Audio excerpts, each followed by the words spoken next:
वहीं बीजेपी ने कांग्रेस के एहतजाज को ढोंग से ताबीर किया है। वज़ीर दाखिला डॉक्टर नरोत्तम मिश्रा ने कांग्रेस के एहतजाज पर तंज करते हुए कहा कि ये वही कांग्रेस है जिसने मंशूर में पेट्रोल और डीजल की कीमतों में कमी करने का वादा किया था, मगर कमलनाथ की हुकूमत में पेट्रोल और डीजल की कीमतों में इजाफा किया गया।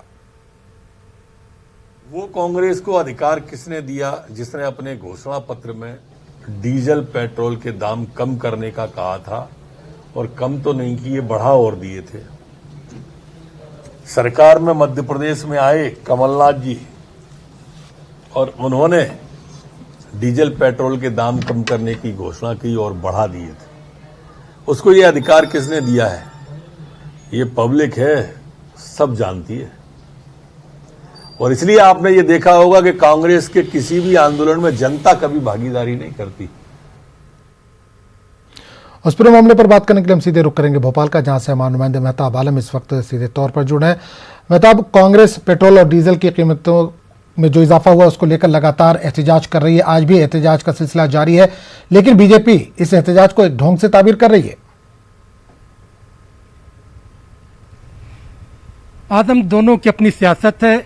यही भारतीय जनता पार्टी थी और यही मध्य प्रदेश हुकूमत थी जब वज़ीर आला शिवराज सिंह बढ़ती कीमतों के खिलाफ जब 70 रुपए पेट्रोल की कीमत हुई थी तो साइकिल पर निकले थे। अब मध्य प्रदेश की भोपाल राजधानी की बात करें, यहाँ पर सादा पेट्रोल 104 रुपए 30 पैसे हो गया है। वहीं पर डीजल जो है 95 रुपए है। और अगर हम जो है दूसरे उसकी बात करते हैं तो गवर्नमेंट के जो है दोनों पार्टियां अपनी अपनी सियासत कर रही हैं।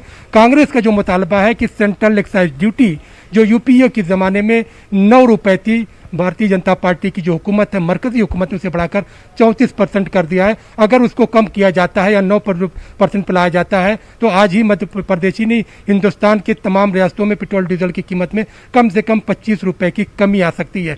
तो दोनों पार्टियां अपनी अपनी सियासत कर रही है, लेकिन इतनी बात तो यह है कि पेट्रोल डीजल कोरोना के कहर में जिस तरह से इसकी कीमतों में इजाफा हो रहा है, तो सिर्फ ये इजाफा यहीं तक ही नहीं बल्कि इससे जब ट्रांसपोर्ट जो होते हैं उसके दूसरी चीज़ों की कीमतों में इजाफा हो रहा है। जहाँ पर दाल जो है 70 से 80 रुपए किलो की थी वो 160 रुपए किलो हो गई है। दूसरी चीज़ों में भी इसी तरह से इजाफा होता जा रहा है। तो सिर्फ एक जगह पर कीमतों में इजाफे को नहीं देखना चाहिए, बल्कि इसको जो अलग अलग सेक्टर में इसकी मार पड़ रही है लोगों पर महंगाई की, उस पर भी नजर रखने की और देखने की जरूरत है। और मध्य प्रदेश की अगर जब हम बात करते हैं तो यहाँ पर जो टैक्स है, वैट टैक्स, वो सबसे ज़्यादा है, जिसकी वजह से अगर 104 रुपए में बात करें तो कम से कम जो है 65 रुपए के करीब वैट टैक्स जो है मध्य प्रदेश हुकूमत का लगाया जाता है। अगर सेंट्रल एक्साइज ड्यूटी को कम किया जाता है और वैट टैक्स में कमी की जाती है तो यकीनन मध्य प्रदेश के लोगों को राहत मिलेगी। और जहां तक जो है भारतीय जनता पार्टी का सवाल है तो साबिका 2018 के असेंबली इलेक्शन में मध्य प्रदेश की कांग्रेस ने अपने मैनिफेस्टो में ये शामिल किया था कि अगर उनकी हुकूमत आती है तो डीजल और पेट्रोल की कीमतों में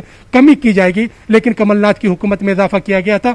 यही वजह है कि भारतीय जनता पार्टी हमलावर नजर आ रही है। आदम, चलिए मेहता, बहुत बहुत शुक्रिया इस तमाम जानकारी के लिए। वैक्सीन गिरी गांधीगिरी की तरह ये भी